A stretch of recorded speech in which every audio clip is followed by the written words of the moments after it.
পবিত্র কুরআনে একটি নয়, দুটি নয়, 12টি জিনিস আল্লাহ রাব্বুল আলামিন দান করেছেন। 1. হিদায়েত। সূরা বাকারার 185 আয়াত অনুযায়ী এই কুরআন সমগ্র পৃথিবীর মানুষের জন্য হিদায়েত। 2. রহমত বা করুণা। 3. শিফা বা চিকিৎসা। সূরা ইউনুস আয়াত 57। 4. হিকমত বা প্রজ্ঞা।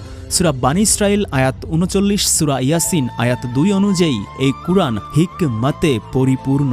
5. নূর বা আলো। সূরা মায়দা আয়াত 15। 6. ফুরকান বা সত্য মিথ্যার পার্থক্যকারী। সূরা আল ফুরকান আয়াত 1। 7.